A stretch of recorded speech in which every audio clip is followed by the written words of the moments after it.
Okay, this is gonna be pretty cool. I did a whole preamble again on you before this, so Yeah, we're just jumping right into it. And yeah. um, for most people who are gonna listen to this, I don't think they know that you're one of the people that I consider a great friend. Ever since we were kids, um, Grade five, grade right? five, Medjola. Yeah, And that's one of the reasons why I wanted to start talking to you. I mean, it's not like we talk every day, but it always seems yeah, like a catch up every yeah, for single sure. time. Um, so I wanted to start though because I feel like this is still different. It's gonna be it's been we're 27 now, Getting and old. we're getting you're a vet now in the league. That's Um, crazy. but for better or for worse, you've always kind of had it. You've had the name in the back of your jersey. It's been Black. It's been Aaron Black. It's been son of Norman Black. And when people think of you again, they think of your dad. You've made your own name now, and you've been asked stories. You've been asked about your dad in several stories in the past, and you've had criticism for that. You've had praise because of that. Um, I'm curious now at 27 years old, a pro basketball player, like where are you at now emotionally when it comes to the perception as it relates to like the legacy of your dad? Well, I struggled with it for a bit, especially in the league. After I did win the Rookie of the Year, I got a lot of hate that it was my dad coaching me. That's the only reason why, and I felt like it negated all the hard work I put in, especially during the pandemic. People don't know, I was just putting in 2, 3 hours a day and nonstop. And so Right. I struggled with it, and then I started to realize like their opinions don't really matter. Like these people don't run my life. They don't see what I do behind the scenes. Mm. So I think it was maybe 2022, late 2022. I started to get into a lot of it was prayer, it was meditation, just trying to get it out of my system, and I finally did. Of course, everybody has their struggles every now and then, it'll come back, but for the most part, I've come to accept that, this is what I've been given. I work hard for what I do, and I just have to accept the good or the bad criticism, whichever it is. You said like, oh, there's criticism and stuff. Where do you see it? Is it social media? Do you actually hear people in the crowd? Like, where does that come from? So actually, it's been a mix. I don't really hear much of it now, Mhm. but at that point, it was certain players from the other team. Oh. It was it was the crowd. It was social media, and at that time, I didn't want to read social media, and it came to a point where when I did start to accept it and use it the other way around. I won't say who it is, but there was a player on the team. It was Mhm. we were playing a big playoff game, and he went at me like he was talking to me. I was on the free throw line. He was talking to me, and this guy's well known. Like he's well known. And I made both free throws. I winked at him, and after that, I said, "Man, I can use this energy the opposite way. Like instead of worrying about it, I could actually use it, for my own benefit." So I started to do that. Of course, it's still a process. It can't be, sometimes you struggle with it, just like I said a while ago. But now it's more of that. Like if you want to talk, okay, that's fine. Like I'll take that. I'll take that the other way around. No, I love it. But now, do you remember what year that was? That When was that started? my third conference when we made it to the finals. So I Right. struggled that whole regular season going into the playoffs, and then it was in the playoffs where I sort of flipped the switch maybe later on in those playoffs. So yeah, it was really a struggle going through that because I'd never experienced that. I'd never experienced people hating on me online, and all these things happening because I did I beat out a Ginebra player for the Rookie of the Year. So of course, they're fans. You know how their fans are. They're diehard Ginebra Yeah. and all of that. So I respect it. But at the same time, I had to get through it. That's interesting. So you're on the court. You think they do you think they mean that, like the play, or are they just trash talking, or you think there's that part of them that really feels like, because like Well, I'm sure there's trash talk on all for all players, but for you specifically it's different because like, oh, your dad, is that just a way to get under your skin, or you think there are people who really felt that? Well, it never happened again. I actually got the respect of that player after. So I felt like, it was only my third conference in the league. It was only my second year. I was still young. I still am. But just saying, they probably wanted to test if, what I would do. That's how vets are in any league. I mean, in Yeah. NBA, in the PBA, anywhere you go. for any sport, those vets are going to test you, and I guess that was their way of testing me. Yeah, I'm curious though, because you just said it right there that like you didn't you never experienced that because but because you were in the PBA, because you beat the never player out. It was different. But did you not feel that at all when you were in when you were playing with Ateneo or even in high school where there were people who would criticize? The only time I felt it in Ateneo was when it was game one of the finals, and I missed the final shot. And we lost. I actually got fouled if you watch that tape and you watch the photos, but we'll take it. We lost. Um, and that was the only time I felt it. Before that, I had usually, if I ever did get on social media to read comments and stuff, it was usually positive. And then my latter years, I wasn't playing, so I didn't really get any criticism, much of that. So yeah, it was a different thing for me going into the PBA, not realizing how big social media was and people commenting, and they still do. Not just to me, they do it to everybody. So it's just something you have to get over. Right. You said social media when you were in Ateneo and all that stuff. Like it was just that one shot. But like when you were in school, with your friends or meeting people, did you ever hear any chirping, or was it always just like you didn't hear anything? Never. It was weird. I had never heard much of anything. Maybe my final years, people were wondering why I wasn't playing, and I got some people telling me, "Oh, you don't play," blah blah, sort of not really making fun of you in that sense, but saying like you're not good enough. But it wasn't really straight to your face type of thing. Right. So for me, I was never really affected in that sense. And when I was playing early on, I was playing well um, in most games. So I'd never really felt that. It's different. It's a different crowd. UAP is a completely different crowd from Right. the PBA. Okay, I want to ask deeper into that in a little bit, but I'm gonna stay early on about your life with, growing up with your family. So obviously I haven't hung out with your dad and your mom in a long time. But I still was somehow able to see, interactions between you and your dad and your family with you, especially when we were kids. I Hmm. know that you had like compared to what you'd see for some tiger parents. It didn't seem like your parents were like super duper pressuring you, at least from what I it seemed like a Yeah, reasonable amount of pressure.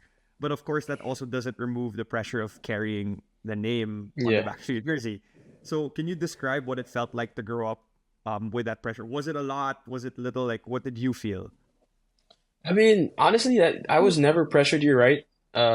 You would know for sure. You went to Tagaytay Highlands together, so you kind of saw that. So yeah, my dad never pressured me. It was more of a, if you want to do it, then you better do it right. But if you don't want to do it, then you want to be something else, that's fine. And my mom, on the other hand, was sort of the same way.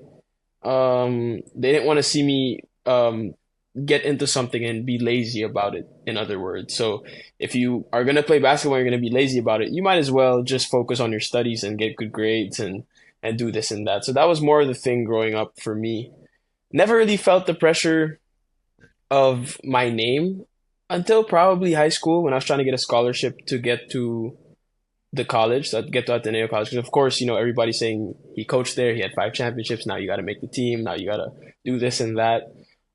So for me, that was the only time where I started to really feel the pressure. Because growing up, it was more like a thing for me, like, oh, that's great, like, cool, he's my dad, and I gotta live up to this. That's cool. Speaking about that, going before I go into the basketball side, a question that I never asked you, and I'm really curious to ask this one because I moved to America obviously 2021, so it's been Mm. almost 3 years. And one of the big realizations I had when I came here was just how homogenous of a society we were in the Philippines. As in, it's all Filipinos, it's all Mhm. Chinese Filipinos, basically, Yeah. right? And here, everyone's, there's just so many races that when you walk around, you all look differently. Um, I'm very curious to ask how it was like for you to grow up as a half Filipino, half black man in the Philippines. Was that ever a struggle? Like, what was that environment like? Because I don't think people realize how, I guess, different that would be. Yeah. And I didn't realize it until, like, literally I would walk around here and I would be like, I wonder how it was like for Aaron back home, Yeah. if there was any differences. How was that for Yeah. you? Yeah, and don't talk about this, which is this. I've never talked about this ever. I was, early on, probably the grade school years were a little bit different just because I didn't know I was different because you are, whether you say it or not. I am Filipino, but I am also black. So I didn't know I was different till probably the seventh grade, where, Right. some things have been thrown my way, some names and things like that. And it was not a great time for me the seventh grade. So that was a little bit different. Before that, not really much. Like even with you in grade five, I had no problem blending in with people. It was really in the seventh grade, and I'll never forget it. That year was a bit of a struggle for me. And thankfully, when we got to, and I was small. I was small in grade school. Yeah. I wasn't 6 foot. I wasn't, I might have been like 5'2", if I'm not mistaken. When I got to my freshman year in the high school, I think I was already like 5'7". So I completely outgrown all the guys that were messing with me, and so I was not messed with in high school. But yeah, it was a little bit of a struggle. It's different, I think that happens in every, even in the States more so. That Yeah. happens a lot growing up. But the only difference was I was probably the only half black in the whole batch, if I'm not Right. mistaken. So Yeah. yeah. And but after grade seven, was that like the whole year that you were getting like basically bullied by these people? Yeah, maybe not the whole year, but most of the year for sure. Right. It was funny because one of the people that was bullying me, one of them I became friends with later on. The other one tried to get me like to do something for like he had like I guess he has like a podcast now, and I completely ignored him. Sorry, but I did. And Yeah. but he was the main one, the one that asked me to get on his. He was the main one. But yeah, that was a tough year. That was a tough year, and I don't talk about it much. Probably the only a couple people know about that.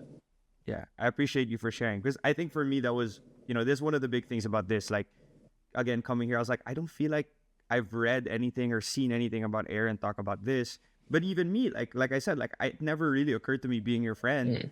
Only when I got here because I'm experiencing it myself, where I'm the different one here. Yeah, yeah, Like you'll get used to it, and like sometimes, people won't say anything, but then there might be some microaggressions that you don't realize, and then you wait after like, oh, they did that to me. yeah, So it's very different here now for me. And then so I would look back home and think about the examples of who I knew back home who had those experiences. Like there's one Korean guy in our batch, and then yeah. there's you who's half black. Like what would that be? Because I never felt that to back home. So I was just very very interested to ask you. But after grade seven, has it been simple? Do you hear is that chirping part of the chirping you hear in the PBA, or is it just mostly like the being the son of your dad? No, now it's actually funny now. Because people ask me now why I'm so white compared to my dad, and now I'm Aaron White. So like it's the opposite now, and it's funny how it's it's flipped, but no, none of that now. There's so many black guys in the league. There's so many Philams in the league that that's not something that anybody would tolerate. And people know that. So yeah, mostly just the first thing when it comes to my dad. But even now, like I don't hear any of that anymore. If you know. Yeah. Well, thanks for answering that because to be honest, I was really like I want to ask Aaron that question, and it's cool to see that like it's I'm happy to find out that like well obviously not what you experienced in grade school, but Yeah. like and it's kind of like been more normalized because I was very rarely do you get to hear the people who talk about it. Um, so going back, let's go to basketball now. You said the pressure from your parents wasn't so strong to be a pro player. I know because I know that your mom would always talk about your grades when we were kids. And your dad, for those who don't know, your dad was someone who taught you math, right, in grade school. Yeah, great. Yeah, until about the seventh grade, and then he gave up, and I went to a tutor. Why do you give up? Because he's like, yeah, this is a little bit too much. Because like I guess it was just stressful having to come home and teach math, and it started to become algebra and all those things. He's I don't want to think He's like, anymore. I'm too busy So coaching at Ateneo, and then yeah, we gotta teach exactly. you, Yeah, we gotta teach you how to solve for yeah. X. Like hell nah. So, but in that, obviously, you weren't given as much pressure to be a pro. But when did you realize, like, okay, I'm gonna be a pro? Uh, It was on and off. Honestly, I had the whole time I knew I was gonna be a pro. Until that year that I sat in Ateneo, I did not play at all. And that was the year I said, okay, this might this might not happen because you don't see, I mean, you don't see much of people who don't play in college come into the PBA and actually have a long career. Right. Have a 2 3 year career would probably be the max. So you don't see much of that. And so that was the only time that I had come to the realization that it might not happen. And I think I told you then, or maybe not yet, that I had almost given up basketball. Um, until we came up with a plan to go to the States and all that, and entered the Yeah. draft later on. So When you met Nasir Little, right? You said, yeah, that was and then Troy Brown Jr. I actually worked out with him like for a good yeah, like 2 hours. We were just shooting. It was yeah. crazy. That was what 2018, 2019, right? 2019, 1919. Yeah. like after the year. So um obviously then, so that means like throughout high school you were thinking, yeah, I'm gonna play pro still, or like was Oh it yeah. I mean, coming out of high school, I had a pretty good senior year considering I tore my ACL, and then a couple of school I had like 3 schools recruiting me because of how I played the latter part of that season. And then in college, I started off. I didn't make the team the first time, but I knew I would make it eventually, which I did the second year. I just had to work hard for it, and hopefully get in the team. So my second year, and I under Coach Bo, and even my first year under Coach Tab, that was my junior year. I was playing yeah, well, so there was no nothing in my mind that said that I wouldn't make the pro level. right, Of course, I knew it was going to be tough. I knew that whether you're a top pick, whether you're a lower pick, like you have to work for it. But at the same time, I always had that belief that I was going to make it. right. But before we go to college, like deep dive on that, I remember because I obviously went to high school with you, went to grade school with you, and I saw this with, I think this was a sentiment of the batch. I don't know if you remember, if you knew this, but when we were in like middle early high school, the best players in the batch were like Jay Have, Mm. Carino, like that. This Yeah, was like first year high yeah. school. And then second, third year came, and people would still think like, oh yeah, third year on there, they're some of the better ones. And then I think third year came and fourth year came, and you guys just completely separated yourselves. The two of you specifically. I don't know if you remember, you dropped 40 on us in sports fest. I do remember that. I do remember that. Oh, yeah. You dropped 40 in a game that I think your team scored 44 points, something like that. Um, and but like did like what how was that leap made? Like did you see that leap in high school for yourself, where you went from, like you just said, you had the growth spurt entering high school, but from a skill standpoint of basketball, did you notice that as well when you were in high school? Well, I don't remember much of my junior year. But the senior year, I tore my ACL early in my junior year. So right after the season had finished, the UAP season, like a month later, I tore it. So I had 6 months to get back, and I had to get a scholarship for school. Scholarships aren't given to anybody, so I had to get a scholarship. So when did tear my ACL, I just worked on my upper body because if you remember correctly, I was stick thin, in high school, and so I tried to work on my upper body, and I tried to work on things that I could work on while I was rehabbing my ACL. And when I got back, I just felt really a lot stronger, lower, because when you tear your ACL, they also double up on your leg work and things like that. So and yeah, I guess just putting the work in day in and day out just helped, especially on the court, getting the skills in, and getting my shots up every day and things like that. So it helped. Yeah, I definitely remember. You and I were like the same build for a while. And then I was like, wait, this guy is not I'm not like that anymore. And you're what now?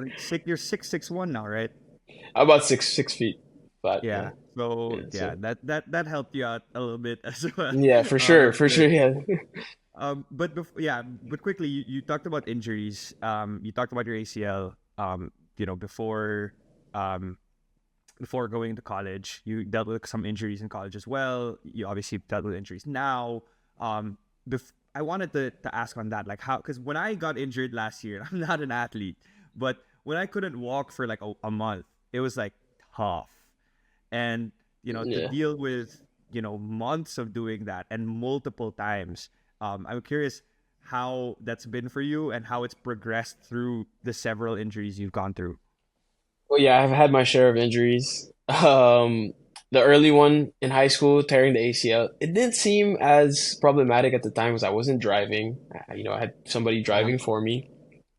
You just have to go from school to Moro, which is not a far walk from in the high school, right? And then yeah, you didn't really have anywhere to go. We didn't have money in our pocket except our allowance. So there wasn't really, you weren't really missing much. Basically, you were going to the house, you were going to the gym, you were studying, you were playing basketball. That was it.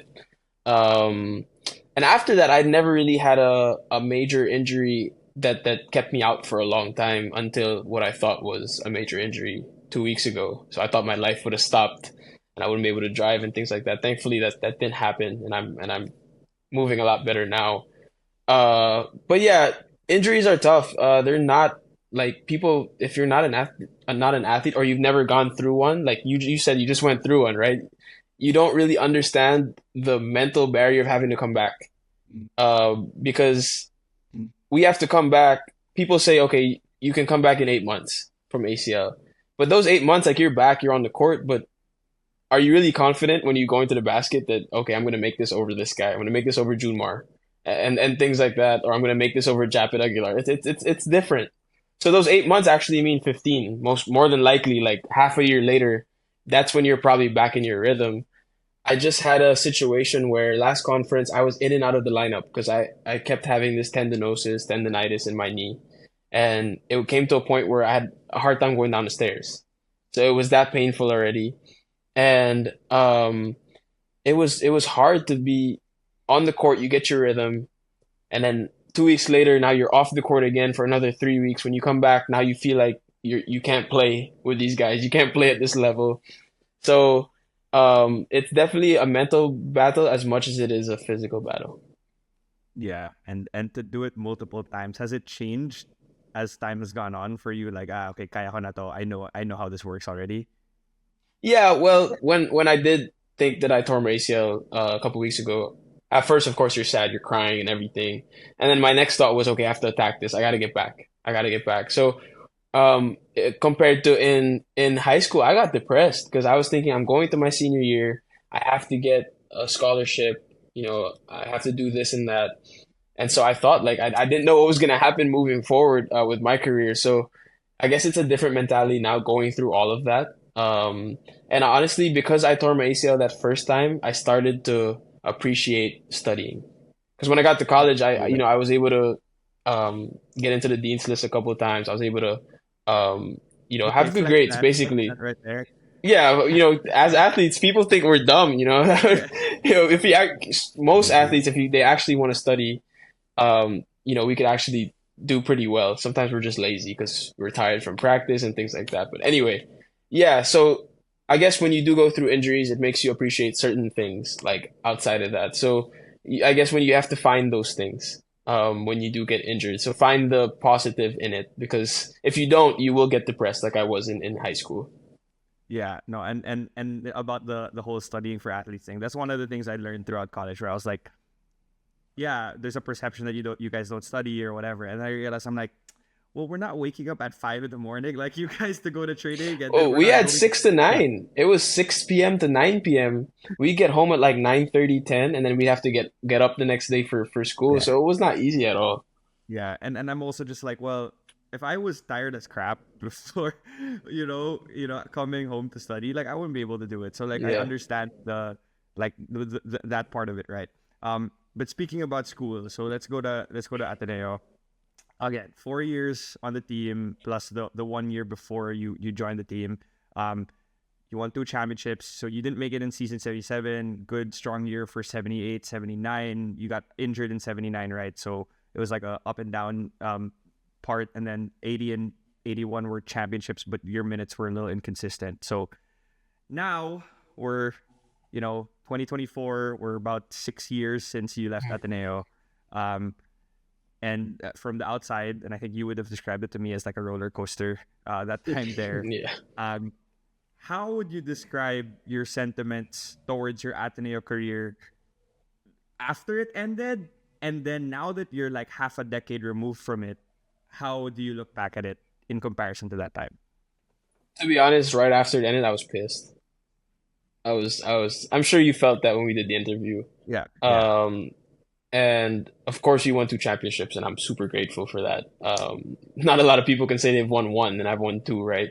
So, but at the same time, I knew I had more to give. I knew, going into my senior years that um, there was more for me to do in terms of making my stock better for the PBA. Because of course, everybody in college they want to make it to the next level, which is the PBA. Now there's the B League and all those things, so we want to make it to these next levels. And I knew that because I did not play, I would not have that stock rise at all. But at the same time, I wanted to be a good teammate because we're winning, and I want to encourage the guys that are playing. I want to make sure that I'm the guy that still puts the work in, that still does what I need to do off the court to keep my body healthy. And Coach Sandy helped me a lot with that because my final year, he saw how frustrated I was, and he just he just talked to me and said, let's just keep working, and whether you play or not, at least you get the work in, and at least moving forward, you can build on whatever you worked on. So I guess those 4 years taught me a lot of patience. Looking back now, so from my perspective now, um, I'm thankful for the two championships, and I'm thankful for the lessons as well, for being patient and understanding that maybe it's not your time right now, but at some point, like, it's gonna come. You just have to keep on working. But as soon as you stop working, then you've completely taken yourself out of the equation. You're done. It's finished. Because Yeah. I could have easily given up, and probably would have if it wasn't for my family. But they pushed me through it. So another Mhm. lesson I learned: make sure the people around you are right, whether it's your family, whether it's your friends, the circle around you. It can be as small as you want. It can be three people, but as long as Mhm. it's right, it doesn't matter. Like you'll get through whatever you're going through. You mentioned a while ago that you were looking for scholarships before going to college. You had a couple other offers. I'm not gonna ask you if you regret going to Ateneo, but I'm gonna ask you you if you ever thought about what would the path be if you went somewhere else. First of all, I don't regret going to Ateneo at all because my number Good. one thing was playing an Ateneo LaSalle game, and and I know this is kind of selfish, but winning and being the best player, which I was able to do. Yeah. So that got checked off my list, and watching my dad coach all those Ateneo LaSalle experiences were just different for me to be in there and actually playing. But sorry, what was your second question? It was more of, did you ever think, like, what would the path have been if you went to one of those other schools? Yeah. Well, actually, after I got cut the first Mhm. year, where I ended up playing for the national team, with Coach Mike, one of the coaches, Coach Joe Ward, who ended up being my trainer, who helped me a lot during my college years. He helped me make the team actually, because of the drills that we did. He tried to convince me to go to UP, and this was right before the whole blow up of UP, and the next year UP actually beat us, and this was Kiefer's final year. UP actually This was beat us. before season 78, right? This was 78 where they beat Yeah. us. And this was, yeah. So for me, no, I don't really think about it honestly. Now, the other school was UST, but I had really just considered UP and Ateneo just because, first of all, it's close to home. Literally, it's right there. And then Literally. my mom wanted me to go to either UP or Ateneo. So yeah, I don't think about it, just because at this point I don't think there's a point in worrying Right, about right. what happened in the past. If it did happen, I don't know. Maybe it would be a little bit different for sure. But UP also had a couple of coaching changes during the time, and you never really know. Like if the coach didn't recruit you, if the coach didn't go out to your game and watch you play, and then take you to the the university and take you around. It's different when that's Yeah. that's not the guy that does it for you. So you don't really know what could have happened in UP as well. Yeah, and but was it how close was that? When I got cut, it was so close, not super close, but it was close enough that they had given me an offer already, and they had told me what the perks would be and what I would do and things like that. But I just, I love Ateneo. I had always pictured myself playing for Ateneo, and once, like I said, playing that Ateneo LaSalle game. So yeah, it was only Ateneo for me. Well, obviously we're glad that you that you decided to stay. But obviously, I want to talk about the decline in minutes and what happened there. At what point, you said you got a lot of help from Coach Sandy. At what point did it start to dawn on you that, okay, yeah, this is changing. Like I'm seeing a big minutes decline, and then now you're getting frustrated. Uh, so even the year before, so my second to the last year, it had already happened, but I feel like it was my fault.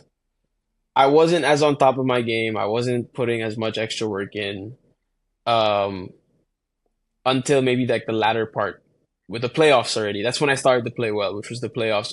In the finals, I played well. Right. So I think that was more my fault. So the year after that, I'd worked so hard during the summer and made sure I was like in tip-top shape and I had done this and I was playing well in practice. And when I was playing well in practice and not getting the minutes, I had an idea already of what was coming. Because of course we play summer league games and I wasn't getting as much minutes then either. So just seeing that I sort of had it already, but we're all, I mean, in any situation like that, we'd be in denial. Anybody who's competitive would be in denial. So I was in denial until I think in the first round we played FEU or something like that. I don't know if it was the first or the second round. Probably the first because I mean that was early on. We had a couple of guys suspended, uh, and these guys played my position. And so in practice, I was basically I think I was starting, or something like that. But I was starting or I was on the second five, which I had not been before that, and I was playing well in practice and ended up playing 4 minutes in that game. So that I'll never forget that I was on the bench and I knew I was like, all right, this is how this season's gonna go, and that's when I started to get frustrated. And Coach Shandy stepped in probably like 2 games later in practice. He talked to me about it. This was season 81, right? Like your last year. 81, yeah, season 81. Right. And when you had like, obviously the team is winning. The team is Yeah, going off a championship. Like, how do you balance that? Like, you guys seem so close too as a team. Like, how are you able to not? You kind of talked about it. Like, you want to be encouraging and all of that stuff. But like, I'm sure they know too. And these are people you're competing with for mhm, minutes. yeah. Um, what's the conversation there? Is there a conversation there between you and the other players, or like, is it just like a like we'll figure this out? Not really. There was not much of a conversation when it came to that. I think it was more my frustration came from the fact that I was going pro, whether it was in a year or whether it was in 2 years. My idea, just like I said, I always thought I was going pro. So me not being able to do this and do the usual way of getting to the PBA was frustrating for me. So no, I never really showed it, honestly. And I guess Coach Andy is very good at reading people. He knew me. He's known me since I was 8 years old. So I never really showed it just because I said a while ago I wanted to be a good teammate and we were Mhm. winning. So whenever you're on a winning team, the best thing you can do, whether you're on the bench or you're playing, is to be a good teammate. So that's what I did as best I could. You know, then when I got home, I'd be myself again. But just like I said, just like you said, sorry, we were very close. So it wasn't hard to be happy for the next guy. It wasn't Yeah. hard to be happy for thirds and Matt and 30 winning. What was it, two MVPs or three Finals The finals MVPs? MVP. Yeah, and I grew up with these guys, so watching them succeed was frustrating, of course, because of me wanting to turn pro, but at the same time, I'm happy for them because they're able to succeed as well. All right. This question is probably the one that I feel like you would say, don't put this on, but I'm gonna ask it anyway. And then it's up to you. So, what's did you ever have a conversation with Coach Tab about what happened, or what's been going on there, or what had happened there? Or is anything? Yeah, just basically like what's the relationship with Coach Tab about that? No, but I will. I will at some point. There's going to be one point where so since then, I've seen him a couple of times, quick conversation. I saw him at the game. I watched one of their games and I sat right behind the bench. So we had like a 5 minute conversation before the game. So I still try to support. I come to the games and everything. But no, I haven't had that conversation, but I will at some point. And yeah. I'm not even at this point, like I don't hold a grudge about it anymore. I don't worry as much about it. anymore. That's why, I can go to the games and I can support and everything. I still had a lot of good years in Ateneo. So for me, that conversation will probably be funny. It'll most likely be It, funny. Yeah. And he's not the type of yeah, guy that will shy away from like confrontation, so right. it'll probably be funny. That's interesting. You gotta let me know when you do that, because I it's will. obviously I'll it's making message it you as more. soon as I do. I will It's let easy you to know. have it now, right? Because you're already a successful professional player, and then like now you can be like, hey, what? I'm sure there's part of you I that's like, think that's what makes it I'm, easier. That, at least I was able to, do something. I mean, I don't consider myself successful yet until you're done with the whole career. But yeah, I've made this is strides oh, bro, I'm gonna say it. to move towards that. I've made strides. So at least like now, like I can come back and have that conversation and be like, okay, let's joke around about this. Like what really happened. So yeah. So, transitioning from Ateneo, unless you had any more, do you have a cherry on top of your Ateneo career that you want to add Not that you think that really. you haven't told Ateneo. people? What have I not told people at Ateneo? No, not really. I think I've pretty much gotten into everything. Yeah. Well, I have one question. So I knew you guys obviously as kids with most of the team, Mm, whether it was close or not. You were my closest friend on the team, but like I knew 30. I know some of them, and I've seen them in school. There's obviously a mix of you guys are serious people who are super duper duper competitive, yeah. and but I've also grown up with you and seen like how like just funny or like relaxed you guys can be. Yeah. I'm curious the juxtaposition, like 30 particularly, and some other people on the team where I'm like, man, these guys fool around, but then on the court, or all of a sudden, first second year college, they're locked in. You're locked in. Did you see that maturity too? Like, what was that? Was that a change in maturity too between not just you 30, but like, could you see that difference? Because again, like for me, it's like I know you guys are gonna go out drinking, but for some reason y'all locked in season 79 and season 80, and it was like, oh shit. Yeah. So uh I think it was 79 when we lost in the finals to LaSalle. So nobody, people have told this story. I think Matt and them have told this story. But before that, a lot of guys on the team that were prize recruits had gotten kicked out because Right. of grades, right? So we had to grow up real quick. All of us had to grow up because these guys were supposed to be first five, and we were supposed to come off, and maybe a year later, then we would take over. 2 years later, then we'd be, part of that. So we had to grow up real quick, and we got our butts beat when LaSalle beat us by 30 points in the Phil Oil. Mm. And from then on, Coach Tab made sure that we grew up, and we had 6 a.m.s every day for about 1 to 2 months. We had 6 a.m. So our schedule was 6 to 8 a.m.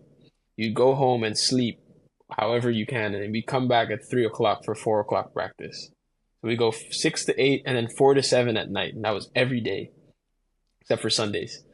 So the coaching staff pretty much made sure that we grow up, and I think we started to understand that this was serious, and as much as we can joke around off the court, when we were on the court, we had to make sure that we took care of business. Yeah. So with all due respect to, Phil 11 or something like that, like I can understand why you guys would be a little sleepy doing Phil class at like 3 o'clock. This was during the summer, thankfully. Okay, okay. But during when school started, we started going from 5:30 to 9:30, which was pretty wild. So if you had Yeah. any type of early class the next day, yeah, you had problems. You're screwed. Um, okay, let's move to your professional career, because again I want to talk a lot about. If you've not noticed, my questions to you are kind of like, because we're older now. It's kind of like, okay, yeah, we're still young, but it's like Yeah, it's curious to be. I'm curious about the reflectiveness about yeah, things, and you're 27. It's year 4 in the PBA, essentially year 5 as a pro, right? Because you played with in the MPBL. yeah, yeah, um yeah. You're right. yeah, Yeah, so and then you had 4 years at Ateneo and college. So you said you're still young, but I think this is like you're like you're kind of a veteran at this point. yeah. um when you reflect on your pro career, like where are you right now? Where are you in your career from a mental and emotional standpoint, and both in your professional career and honestly in your life? I think right now I'm a lot more even keel than I used to be. Um, of course, everybody has their downtimes and everybody, has their time to really reflect and not be depressed, but be, you play a bad game and you played two bad games, you're not going to be happy, right? But at the same time, for me now, I try to be as even keel as possible, whether I play well, whether I don't play well, whether we win, whether we lose.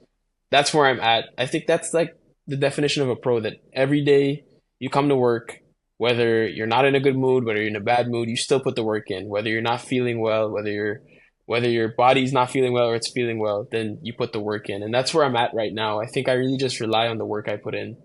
And it hasn't done me wrong yet, thankfully, because every day I really try to be one of the first guys in. I try to make sure that I get my work in before practice, after practice, take care of my body. Even started on a crazy diet before this last conference that had me What's the dying the diet? first couple of weeks. It just I only had like a 50-gram fat. That's all I could have in a day, 50 grams of fat. And if people don't know, that's not a lot. Like you could go to Chili's and get a chicken crispers Shit. meal, and that would be done. Your 50 grams would be over at that point. So yeah, just some sacrifices to be made, but at this, I understand, what's at stake, and it's you want to continue to be the best pro possible. So shouting out Chili's is such a you thing. Like I can really imagine you said you get a Chili's I love chilies. I eating do your love chilies. dessert. And I'm thinking about it now. I'm like, I know how you ate before. Like this guy, 50 grams of fat is gonna be Yeah. horrendous for this guy. It started in the pandemic. So, you know how like we were just home. And at the very start, you couldn't even run outside. So I was at home. I do not like running on the treadmill. I started to like it now, but at that time I did not like running on the treadmill. So we have a gym downstairs. I'd lift weights. I'd shoot in our garage with my dad, but that's not much cardio. Like you're just shooting. Right. I mean, it's not a huge space. So you're not really going back and forth and all that. So I started to gain some weight. And so I called Tim Nutrition. Shout out to Tim, and he helped me, and he's still helping me now. And from then on, I started to realize how bad I was eating in college, and how I'd take a double down right before practice and practice for 3 hours and be okay. Like you'd be okay, but now I can't do that. Like I don't eat much fried anymore, most especially before games or practices. But at that time in college, where I was going to, if you remember, Flaming Wings. Of I course. love Flaming. I still do, but I don't order it anymore. But I love Flaming Wings, and I'd go in there and order two Hunger Buster meals, which has two big splashes of rice, and it has all these tenders that are fried, deep fried, and I put all the sauce and everything, and I eat that right before practice. And looking back, I'm just like, wow, like I probably could have done a lot better if I was eating properly and I had known. But I guess everybody has to go through that process. It feels like a very athlete thing, right? Where it's like, oh, you were. It seems like that's a story for a lot. Where it's like, oh, you grew up, you were really successful, you're really skilled, but food was like the or like nutrition was at the back of your mind, and then when you Yeah. become a pro, like, oh wait, and also when you start feeling like that lower back is Yep, a little bit of exactly. that. Or you look at yourself in the mirror and I look kind of heavy today. Like, what did I do? So I guess being with the right vets too helped me because a lot of my vets, even Papa Ray Hugnatan, who's now retired. When I came in, he was there, and the way he was eating and sleeping and doing the right things was just really helped me understand what it was to be a pro. Yeah. Speaking about being a pro, we touched on this quickly a while ago, and I wanted to bring it up here. The juxtaposition of being a college basketball player, or the differences between a UAP player and a PBA player. Obviously, you talked about it from a standpoint of the lifestyle, but like of the eating. But like, how about the lifestyle, the day to day? What's the difference that you feel um over the last 5 years versus those 5 years when you were in Ateneo? It's great. I'm telling you, there's no better job that I would take over waking up at 8:30, 9 o'clock every day, coming to practice an hour and a half before, getting my shots up, practicing, and then going home after. If I probably get an hour in after practice, go home and have nothing else to do. the rest of the day. Like I'm done. Like I'm finished. At 2 o'clock, I'm on my couch, this couch right here, and I'm doing whatever I want to do, whether it's Netflix, whether it's Call of Duty, whatever I want to do for the next 8 hours until I decide to go to sleep and wake up the next day. So it's great, man. Honestly, every day I thank God for the blessing of playing basketball for a living because not a lot of people get to do what they want for a living. A lot of people are not happy with their jobs or maybe they're doing a certain job for the need of it rather than the want. This is more of like, of course, I need it. You know, everybody needs a job, but at the same time, I want to do it. So I go to practice every day, and I want to do it. So it's great. You know, you have money in your pocket compared to college. You're not making well the guys now. I don't know about the guys now, but our time, the allowances were just allowance, basically. Yeah. But um, now it's you can pretty much with that time that you have you can do whatever you want and then from there comes the discipline of I'm not going to be out till 3 in the morning and come to practice the next day and I'm going to eat right and things like that. Okay, I caught that, and I want to ask about it. So you said the guys now versus before. Obviously, I know that there's like you guys get something, you get allowance from schools, the scholarships and all of that stuff. What was it? What was like? You don't have to tell me how much it was, how much you were getting, but like, what was the lifestyle of you could live based on the allowance you were getting before, and then what are you hearing about the people now?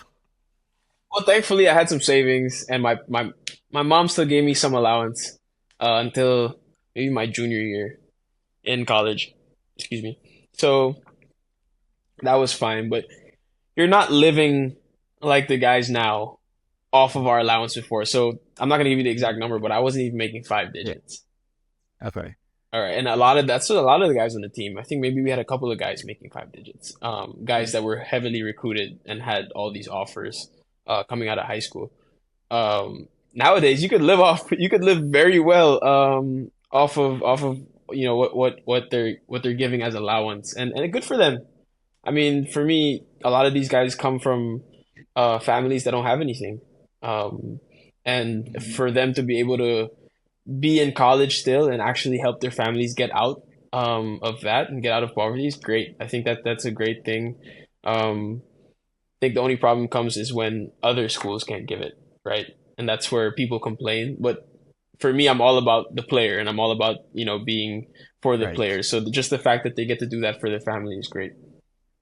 I have an interesting question that I thought about just right now, because I'm sure you've been seeing NIL in America and Mm, how crazy it's been for yeah. basketball players. I mean, athletes in general here in the U.S. who are playing in college.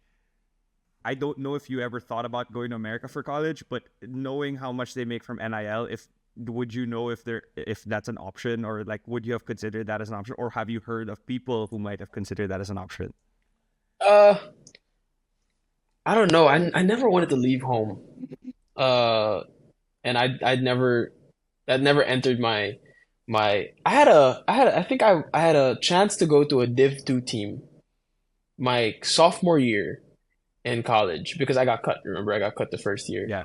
And I know I'd never considered it. I'd never seen Yeah. myself. And looking back now, actually would have been fun. I would have gone to San Diego. I forget the name of but San Diego is a great place to live. So it actually Yeah. probably would have been Oh yeah. fun. But just like I said, talking about Ateneo, I always saw myself playing for Ateneo, and I never really saw myself leaving home. Um, Yeah. yeah, the things that they make now, though, probably would have changed your mind. I mean, for me, I don't know anybody right now. I guess the closest one would be Andy Himao. He'd be the closest one who could probably get a Div 1 offer abroad who grew up here. Um, but yeah, if that was the thing before, that would have definitely given me, something to think about for sure. Because I At feel the like same the time, money. yeah, exactly. But at the same time, nowadays, the perks and things like that players get here are so good that Right. some guys over there want to come over here. Right. So some Phil Lambs over there want to come to our shores. So I guess it's a different time, but looking back at it, I didn't have any plans on leaving. Yeah, and I mean, like, obviously you get more. the legacy here is different because Yes, exactly. Yeah. in the Philippines is different because you get to play for these bigger schools. Mm. A couple more before we wrap up. Obviously, a lot of the people that you played with and or during our time are now playing professionally abroad. Um, we it was 30 who kind of just kicked it off in, Mm. I think that was 2020, and then a bunch of people came and went with him. What When you started seeing that happening, what were your thoughts? And then now that again it's been a few years since then, like how is it? What have been what how have you reflected on this like new trend, I guess, for some of the top basketball players? Yeah. Well, I'm super happy for them. I just talked to 30 couple like a week ago. I think they got eliminated this weekend, but he's been playing great. Right. And just to see the guys that you grow up with, SJ Belangel was playing great for the Korean League. Who else? Who am I missing? Kiefer. Kiefer was my vet it was my first year in the UAP. So seeing all these guys, Ray Ray's my god brother.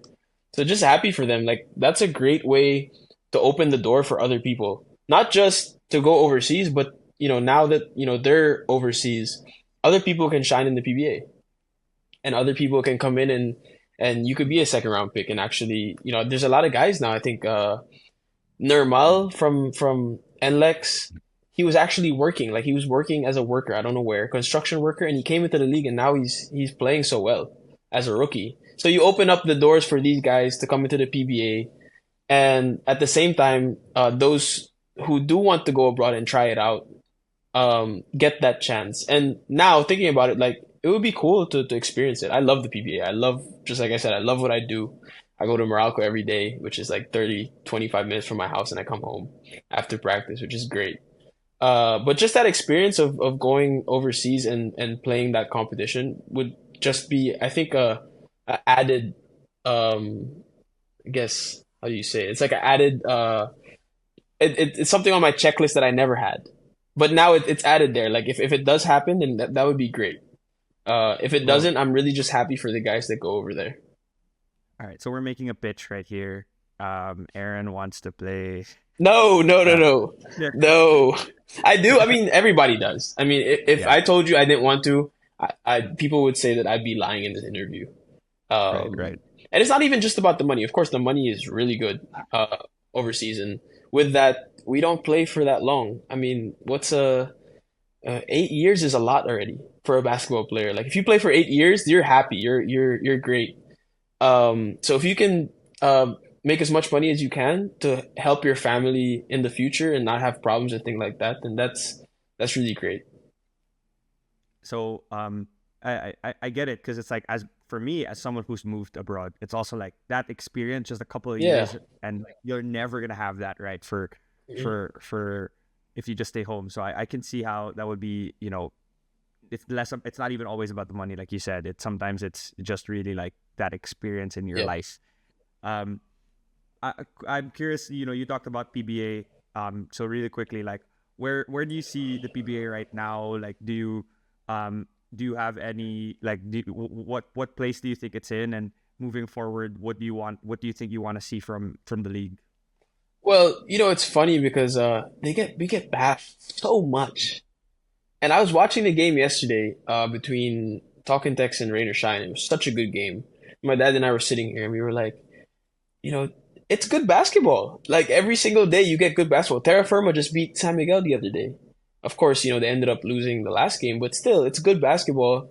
Um, and I feel like, people mistaken fans not going to the venues, and they try to compare that to the old times. In the old times, there were no TVs. I mean, there were no live streams. You couldn't just open your phone and look at Pilipinas live right while you're driving or right wherever you're at and pay 199 pesos, and now you can watch all the games. So it's a little bit Yeah. different. At the same time, it would be nice if I guess if we had more fans in the arena. I mean, as a player, that's what you dream of, and I love that when we played Hinebra in the finals, and there was like 20,000 people in the stands, like every single game. It was crazy. Like whether they're for you or they're not for you, it's nice to see that. It's nice for the league.